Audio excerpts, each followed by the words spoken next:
In this video, I'm going to go over the difference between persuasive versus argumentative essay.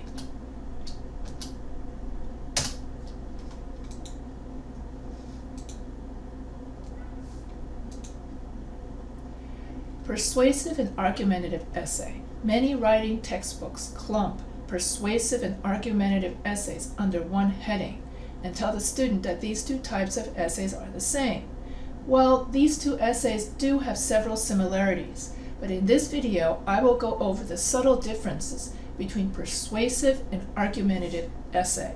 Now normally when I teach my English 101 class, I clump persuasive and argumentative essays together, and then when I teach my second writing class, such as English 102 or English 105, depending on what school I'm teaching at, then I differentiate the difference between persuasive and argumentative essay. So in this PowerPoint, this will be for the end week of English 101, and this is kind of a preview of what you're going to get if you take English 102 in one of my schools and English 105 in my other school. And this is just a quick preview that pretty much tells you the difference between a persuasive essay and an argumentative essay. So, before I go any further, Aristotle defines a classic definition of persuasion and argumentation. According to Aristotle, in order to have a good argument, you have to have ethos, credibility, that is, appeal to believability. That means that the paper has to be written by experts. Pathos, appeal to emotion, where the writer can appeal to the five senses of the reader's emotions. And then logos, in other words, does the essay have a thesis statement with matching body paragraphs? Is the essay objective and cover both sides of an issue and is unbiased? And so to have a good argument, you have to have ethos, pathos, and logos. And these are also the three pillars of persuasion. You can watch, I did create an ethos, pathos, and logos video, and you can look for that video in the Professor H writing channel. So the similarities and differences. So persuasive and argumentative essays both want, in other words, their major, what they have in common is both of these essays want to convince the reader of the writer's point of view. In other words, in both essays, the writer is trying to convince the reader that his point of view is the right point of view. The difference is that when we do a persuasive essay, we only write about one side of an issue. So therefore, in a persuasive essay, we're using ethos, in other words, appeal to credibility. In other words, it's an article that's written by an expert. Pathos, meaning that the writer appeals to the emotion. So it's an expert that writes an article that appeals to the emotion of the reader to convince the reader of his point of view in order for the reader to do something about it. So that when we write a persuasive essay, that's a more action-oriented essay. We want the reader to go and buy the product, or we want the reader to go on a protest. In other words, you do something about it. In an argumentative essay, we are simply presenting our argument. You don't necessarily have to do anything about it. And in argumentative essay, you want to write about both sides of an issue. And you're informing the reader of the pros and the cons, and you have a counter-argument and a rebuttal. And therefore, when we write an argumentative essay, we are appealing to the logic of the reader. And so with persuasive essay, it's more emotional to take action, and argumentative, it's just to gain knowledge, to learn about the topic, more scholarly. And the English in an argumentative essay is more formal. So that's the main difference.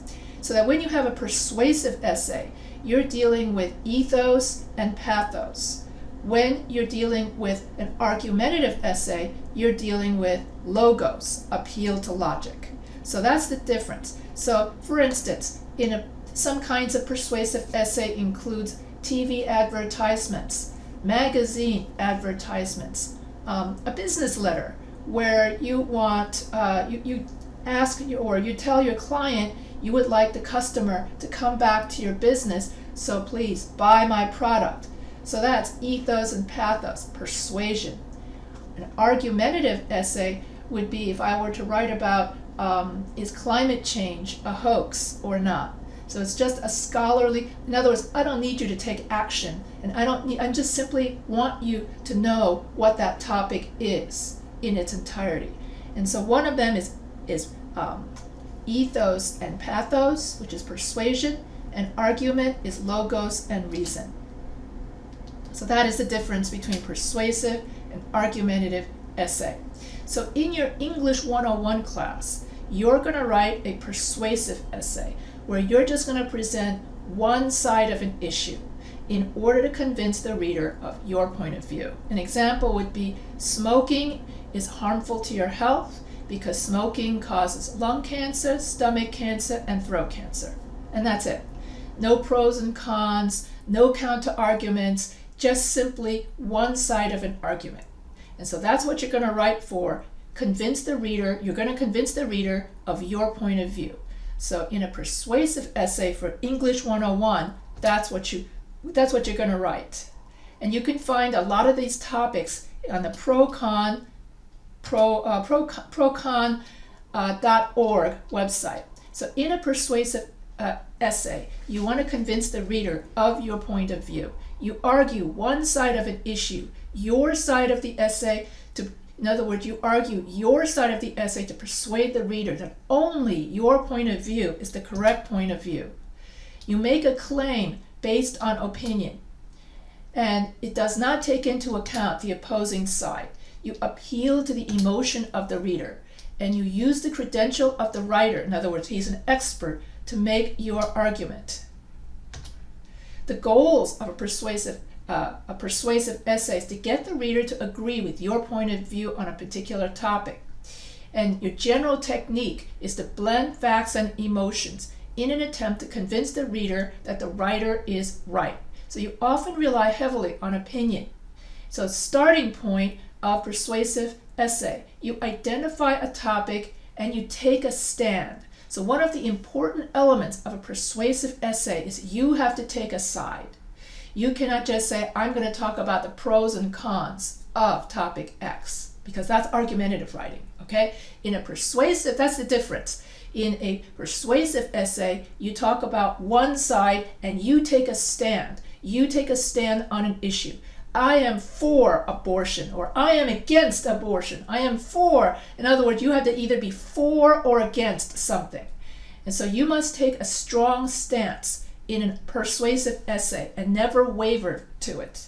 Your audience must know that you are writing in order to be effective in your persuasion. You have one single-minded goal, and that is you present your side of the issue because only your side of the issue is the correct way to think. The tone of a persuasive essay is friendlier, more informal, and it appeals to emotion and more personable than an argumentative essay, and it depends on the audience to take action. So the first kind of persuasive essay is a position paper.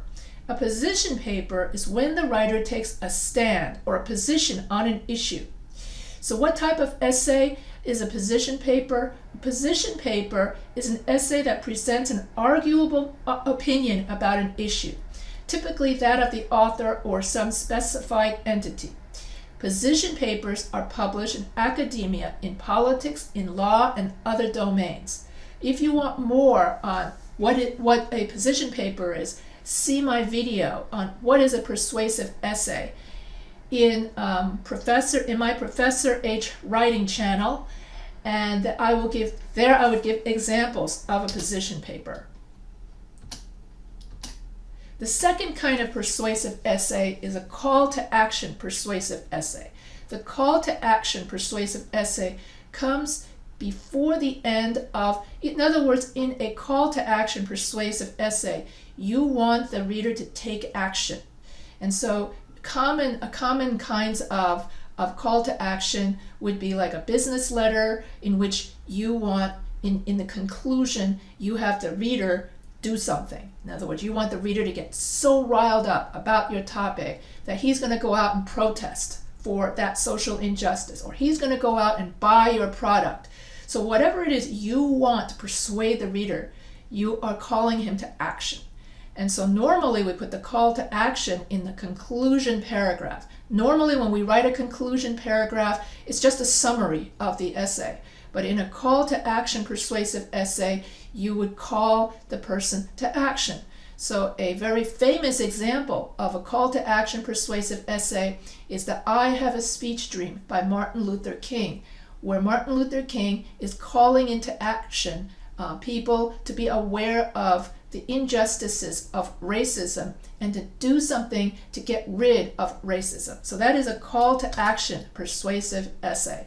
And I have an example of that in my What is a Persuasive Essay video in my Professor H writing channel. The third kind of persuasive essay is a problem solution persuasive essay. This is the kind of essay you're writing for your essay 1 in your English 101 class. So problem solution essays are a popular form of persuasion.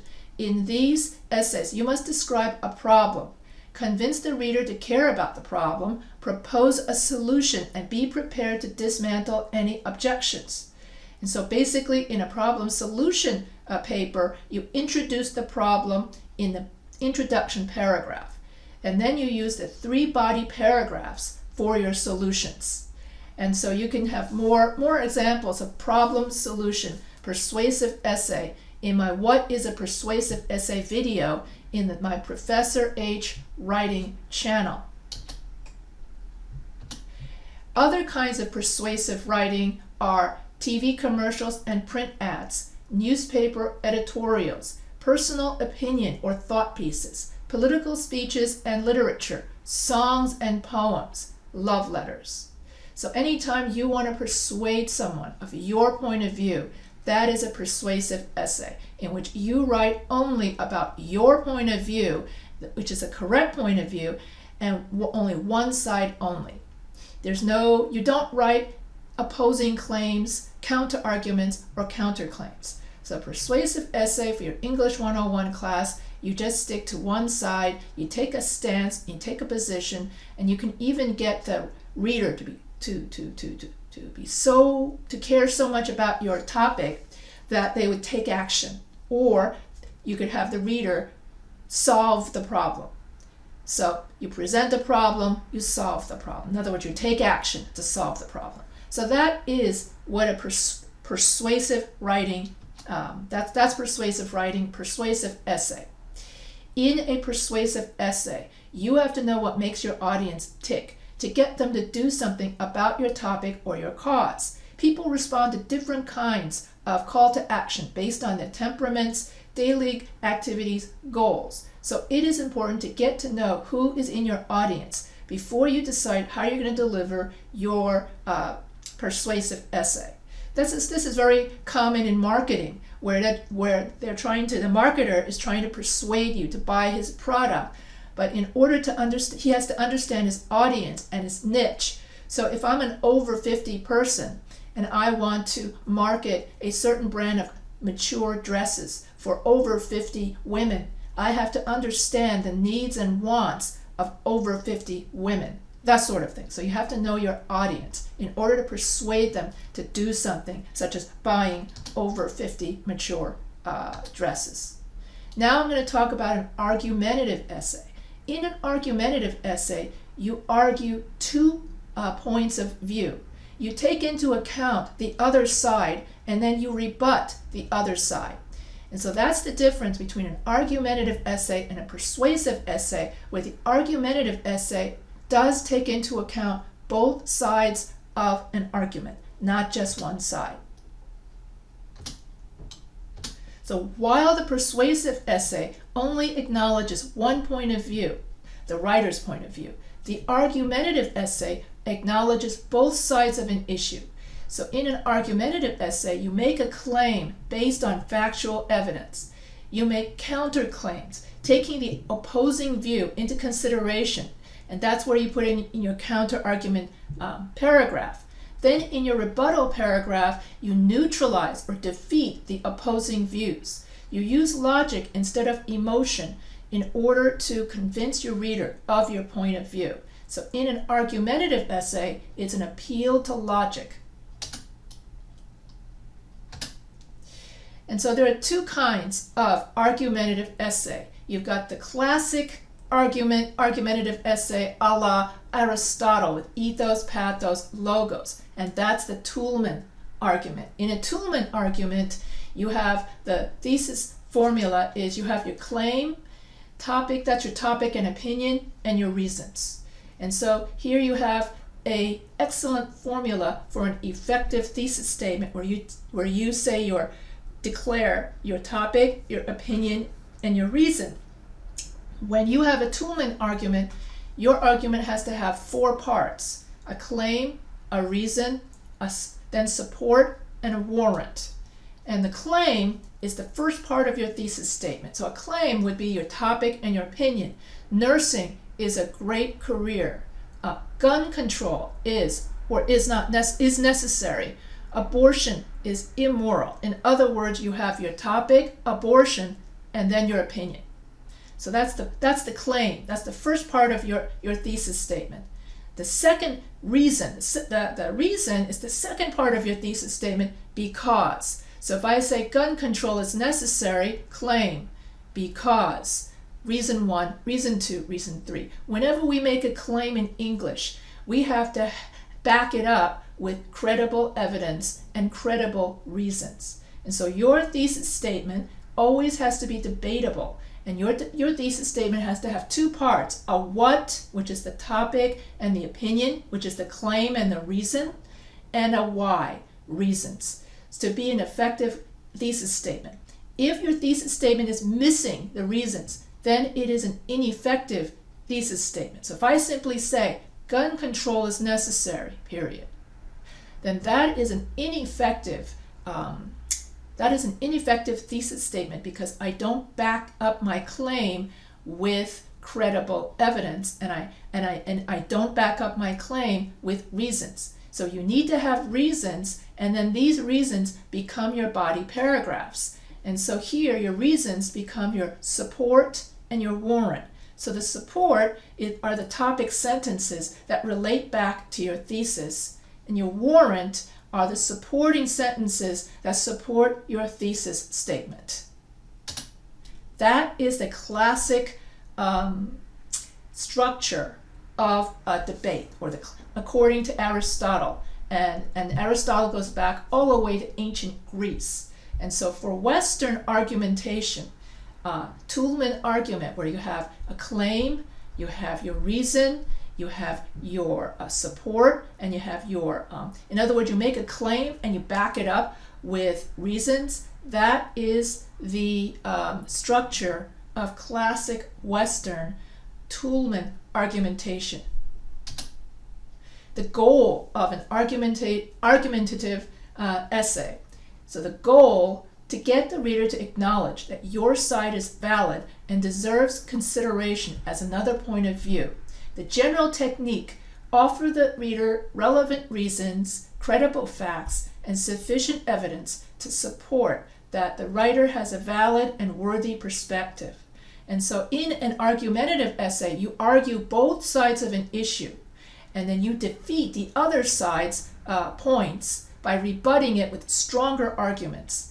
And that makes the argumentative essay much stronger. Now I'm going to go over how you do that, okay? Just like with comparison contrast essays, you have a block method of presenting an argumentative essay, and you have the alternate method of presenting the argumentative essay, just like in comparison contrast. So this goes to my Fortis College students who have already taken my English 101 class, if they still remember what that comparative essay stuff goes to.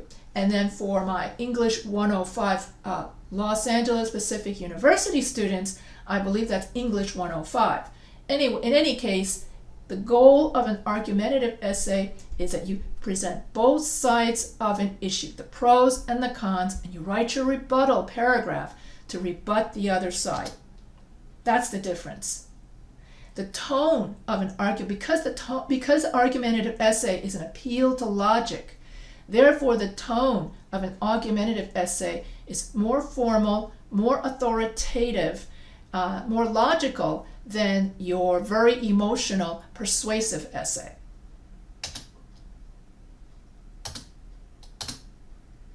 So in a Toulmin argumentative essay, when you make a claim in English, you have to have evidence to back up that claim. So an example would be smoking causes lung cancer, stomach cancer, and throat cancer. Then your three reasons become your 3 body paragraphs. And then you can, this is the block method, by the way, in case you're wondering. And then you have the counter-argument paragraph where you write about the other side. Some people say smoking is glamorous. Some people say smoking is good for you, because some advocates say that smoking helps you lose weight. In other words, the other side says smoking is good for you. But my thesis is smoking is not good for you. And so I present the other side all in one paragraph of all the good things that the other side thinks about smoking.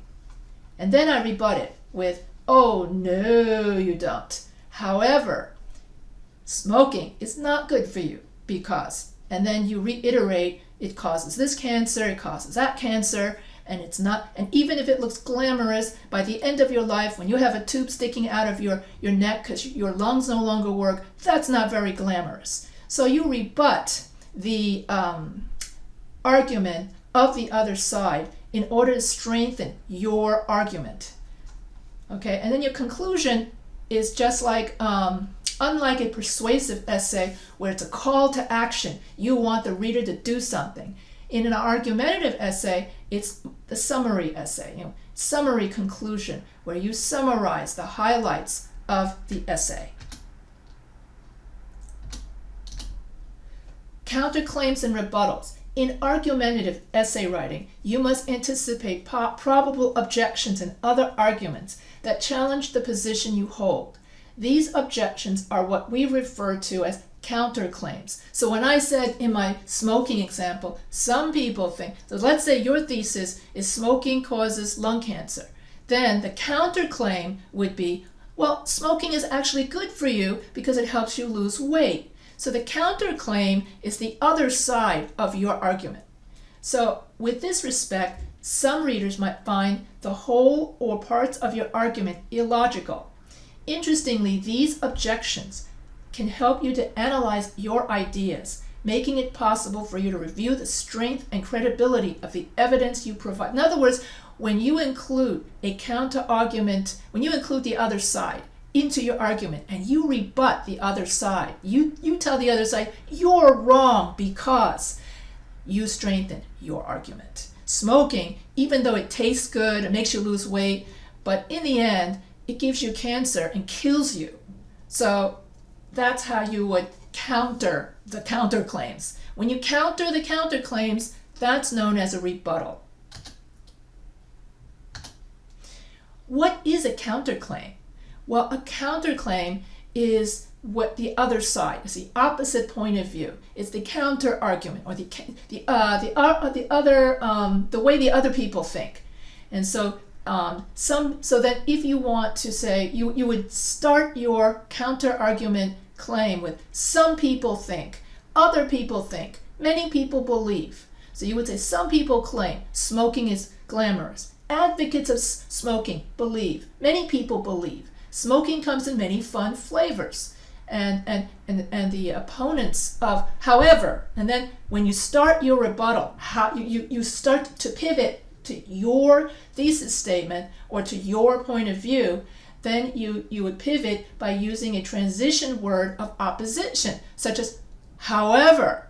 Then you would have, that's your rebuttal. So when you rebut is when you argue against the other side to strengthen your argument. Or you could use, in reality, smoking is the main cause of many kinds of cancers because the nicotine and tar in cigarettes damage the lungs, throat, and stomach. So that's a counterclaim. And so when you are talking about the other side, proponents for smoking, opponents against smoking, critics claim that, some people believe that, it is suggested that, it is argued that, it has been claimed that. In other words, when you're talking about the other side, proponents for smoking, that is people who are for smoking, put forth that smoking is good for you. Critics claim that smoking is good for you. Some people contend that smoking is good for you. It is argued that smoking is good for you. However, nonetheless, nevertheless, contrary to this opinion, while this may be true, even though this is true, smoking is actually bad for you. So when you start to pivot to your point of view, that's when you start using however, nonetheless, nevertheless, and all of these other transition words of opposition. So that's how you structure a counter-argument. Here's some other examples, okay? So you would say, when you write your counter-argument paragraph, some people may argue smoking is good for you. A possible concern, smoking is good for you. For example, they say smoking is good for you. That sort of thing. And so, on the other hand, some people believe smoking is good for you. One may argue smoking is good for you. However, in reality, smoking is really bad for you because it causes cancer. Same thing here. Some people feel that smoking is good for you. However, smoking causes, so that sort of thing. So you pivot over to your point of view. So that's why when you can refute the other side, you make your side sound so much better. Here's an example. I wrote this off, and this is known as you can either put your counter argument inside the body paragraphs, that's known as the alternate method, or you can write it as one whole paragraph in the middle of your essay, that's known as the block method, or you can put your counter argument in the introduction paragraph, and that's known as the Turnabout introduction paragraph. So here I gave an example of the Turnabout introduction paragraph. Proponents of smoking put forth that smoking helps smokers lose weight. Some people may argue that if a teenager vapes and uses electronic cigarettes, the cigarette smoke is just water vapor, so it's harmless to non-smokers. Advocates for smoking contend that smoking makes a person look glamorous, sophisticated, and mature, just like the old-time movie stars who smoke in the movies, making them look heroic. And now I'm pivoting. However, opponents against smoking contend that smoking causes lung cancer, stomach cancer, throat cancer. So that's my topic and my opinion. My topic is smoking, and then causes lung cancer. That's the topic and opinion. Topic is the smoking, and the opinion is the causes the cancer, and the reason, because the nicotine and tar in a cigarette damages the lung, the stomach, and throat lining. Therefore, smoking harms a smoker's health by causing all of this cancer. And then those three cancers then become your body paragraphs. So that's known as a turnabout. Now, these are the different ways that you can put in your counter argument. So you could put it in your introduction paragraph, or in the block method. You could write it as one of your body paragraphs. And then you could write here, you would write smoking causes all these cancers. Other people say smoking is actually good for you. You can lose weight, and the e-vaping, the vapor is harmless. And then your argument. However, smoking causes lung cancer, throat cancer, and stomach cancer. So then you list all of your, whatever it was that was in those three cancers that I listed in my thesis statement. Then you write your rebuttal saying, the smoking sucks. It's really bad for you. Then in your conclusion, you restate your thesis and you summarize. Okay, point by point. Point by point means that you put the counter argument and then you put your argument. You put the counter argument, then you put your argument. So you would say, many people think that the smoke in e-cigarettes are harmless because it's just water vapor. Okay, this is still part of the same paragraph. However, the smoke from the e-cigarettes have nicotine in it. Therefore, it's bad for you. So you put your counter-argument and your argument all together in one paragraph. Then you put another counter-argument, and then you transition. So it's just, it has the same structure as the Turnabout introduction, where you write about the other side, and then go, however, and then your argument. So the other side, however, your argument. And by the way, that's what transition means. When they say transition, they're talking about the however, moreover, on the other hand. So those are the two ways that you can write your argumentative essay. Okay, you can either write it as a alternate method, or you can write it as the block method. A second kind of argumentative essay is a Rogerian essay. In a Rogerian essay, you concede to the other side. Now, in a Toulmin essay, it's like direct fight. One side, then the other side. You know, my side, your side. You know, that sort of thing. It's like two fighting. It's argument and it's argumentative. But in Rogerian, you concede to the other side. You would say, well, maybe you're right. You've got some points that are right, but overall, you're wrong. That's something like that. So you got a few points, you can compromise a couple of points, you give a little bit, and then you go into your argument. So that's the difference. In a Rogerian argument, you actually give to the other side some points in order to reach a compromise, or it also, when you concede to the other side, let's give an example. You're talking to your teenager. She doesn't listen. If you just tell your teenager, you've got to come home by midnight because you're immature. You've got to come home. That's it, period. That teenager's not going to listen to you. But if you concede to the teenager the other side and you say something, well, I know, Tina, that you're mature and I've seen how you've done your household chores on time and you know how to budget your money and you're very responsible because you're always the one that doesn't, you drive everyone home and that sort of thing. But as a mother, I worry about you. Therefore, I would like your curfew to be at midnight, so I don't worry about you. So a Rogerian argument still has the other side. Yes, I know you're mature, but, and then your argument. So you do a little bit of a concession paragraph here, and then you concede to the other side. That's the difference between a Rogerian and a Toulmin argument. And you can place the concession paragraph as a block method, in which you place it all at the same time, and then your rebuttal, and then your conclusion. And so a Rogerian essay is much softer than, it's used in therapy, it's used to soften the blow of an argument so that the other side feels heard. If you're the teenager and your parent actually concedes, hey, you are mature, wouldn't you listen more? Because if the other side listens to you, feels heard, they're more likely to want to concede or take action and do something for you. So that's why a Rogerian argument helps to make the person feel that he is understood.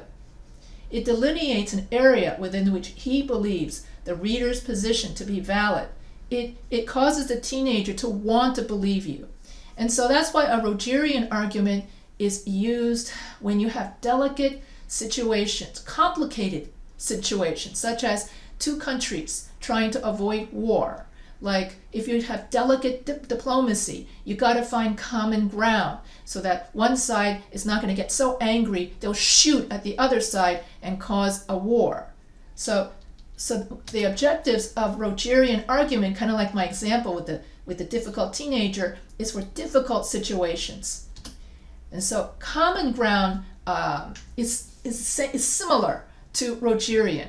In other words, you find common ground and you make compromises in order to pass a law, in order for two countries to avoid war, based on the mutual interest of both sides.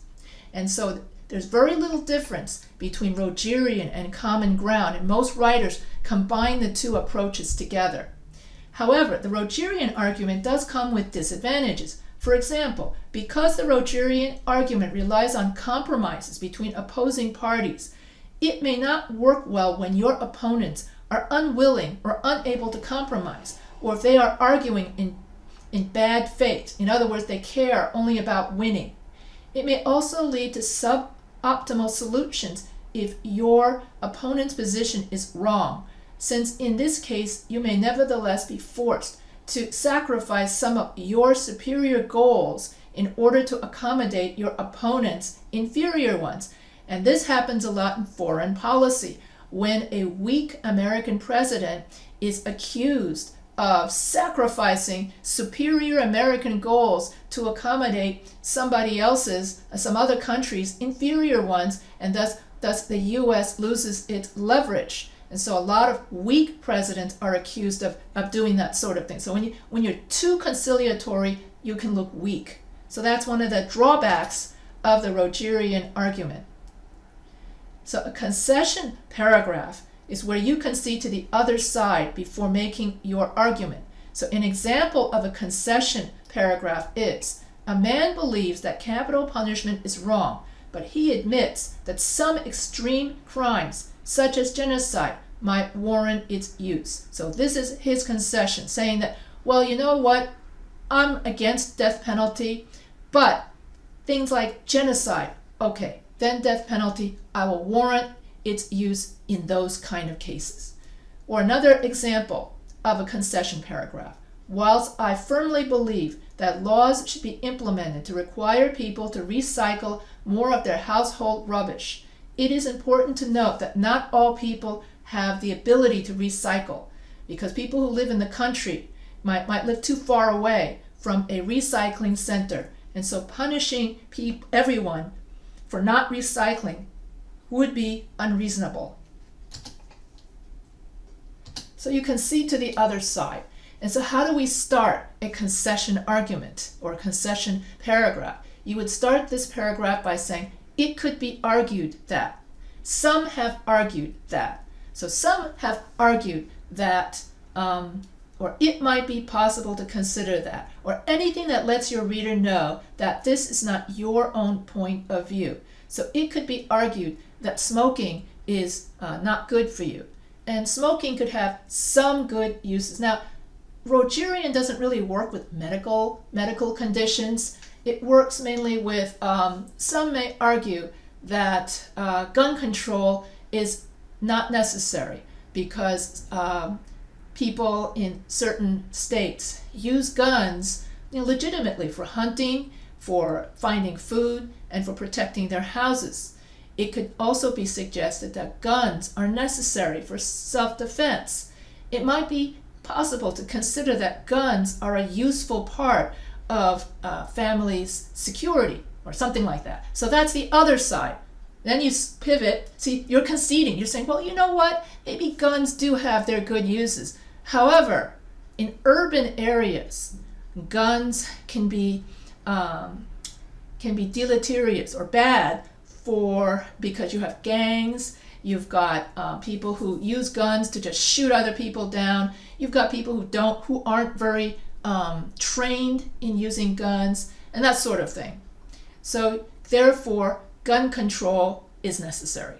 Now, something like that. So if your argument is gun control is necessary because in urban areas people don't use their guns there's too many criminals. But in the rural areas, they would say, oh, well, we're just hunting, so it's not a big deal. Well, and it's the Second Amendment. So you concede a little to the other side, saying, yes, it's good to have guns, but people need to be trained. People need some kind of background check. And then, that sort of thing. So we concede to the other side a little bit, and then we go to our point of view. So here's a better example than what I just gave with guns.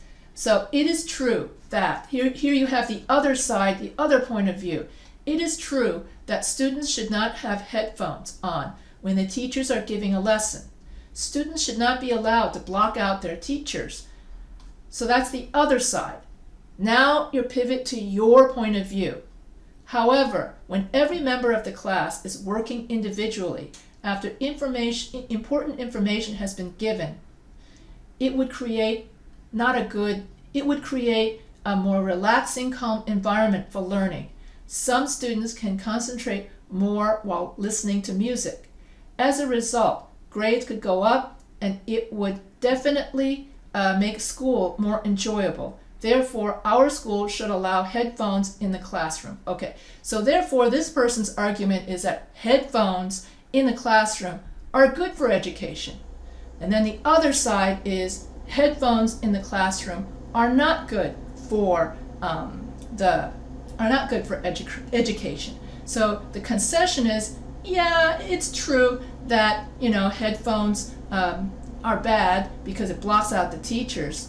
However, in my argument, I say that headphones are good for you because it makes you calm. You can listen to music and helps you concentrate on your work. Therefore, schools should allow headphones in the classroom.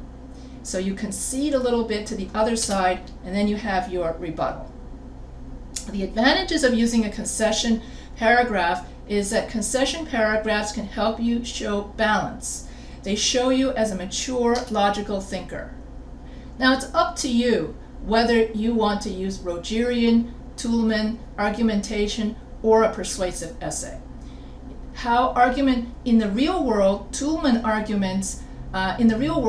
argumentation is used in presidential debates where one candidate proposes his view on a topic, then another candidate may propose an opposite point of view. Each candidate rebuts the other side to win the voter over to his side of the argument. For instance, Hillary Clinton wanted a pathway to citizenship for immigrants, while Donald Trump did not approve of a direct pathway of citizenship for immigrants. Each candidate had their own reasons for their position, and in the debate, each of them would present their point of view, and then the other one gets to rebut. So that's the Toulmin, in which it's fighting one side and the other side. So both sides. Rogerian is when one party concedes to the other.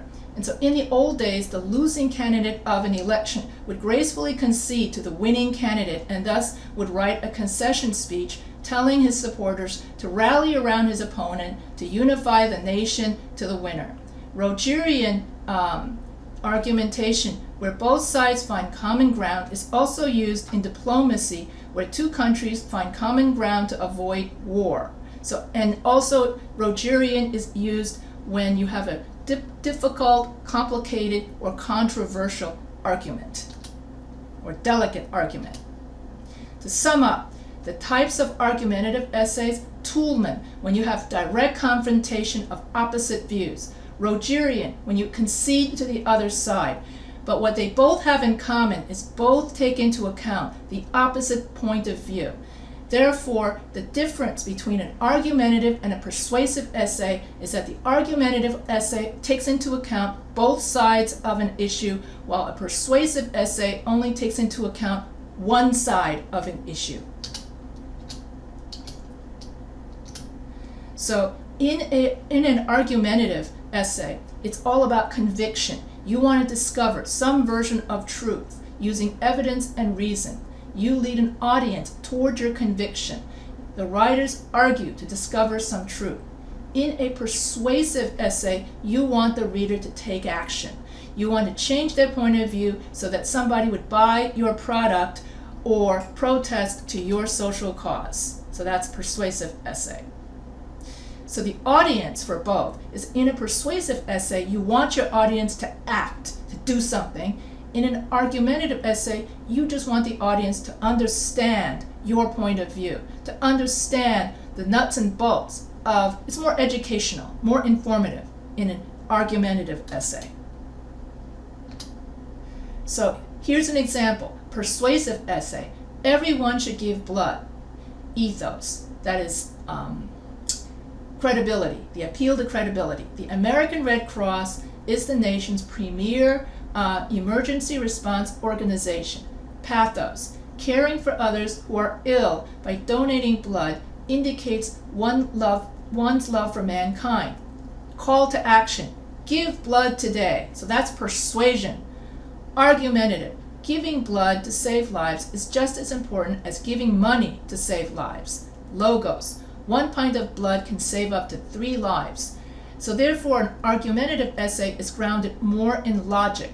Giving blood is charity, just like giving money to the poor. Both acts save lives.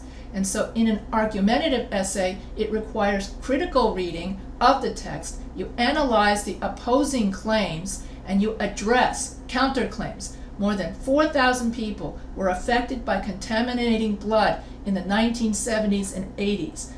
In other words, back in the old days when AIDS was first discovered, some people with AIDS would also donate blood and then contaminate the blood supply. But that's the other side of, that's the downside of giving blood. You could get other people's illnesses. But now, however, now you pivot, now they have tests to filter out the bad blood. So therefore, nowadays, giving blood to save lives is just as important, and it's safe as giving money to save lives. So then you discover the truth that giving blood is good for you. Persuasion is simply telling everyone should just give blood. Okay, give blood today. So in Logos, argument, you are just learning about the nuts and bolts of why it's good to give blood. And in persuasive argument, they're just trying to get you to go and give blood.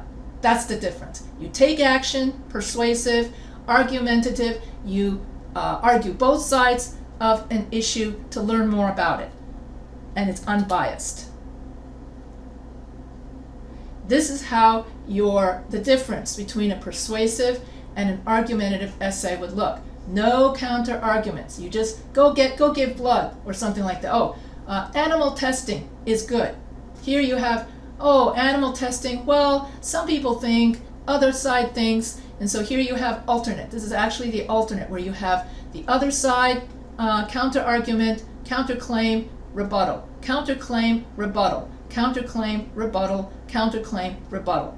And so a persuasive essay argues one side of an issue, while an argumentative essay has both sides of an issue to make it look unbiased, more complete, educational, logos, while persuasive essay, take action, give blood, it's bad, it's more opinionated, okay? While argument, pathos, appeal to emotion and appeal to credibility, while argumentative is logos, in which it's appeal to logic. So when in English 101, you're just going to learn how to write the persuasive essay, the easier one. Then in English 105 or 102, depending on the school that I'm teaching at, in other words, your second writing class will focus more on the nuts and bolts of argumentative essay, different kinds of argumentative essay, as well as fallacies. I didn't even scratch the surface. Okay, what I put out into this PowerPoint, just the beginning of the next writing class. All I wanted to do in this video is just to show the difference between persuasive and argumentative essay. If you have any questions therein, if you have any questions about this video, okay, feel free to email me anytime.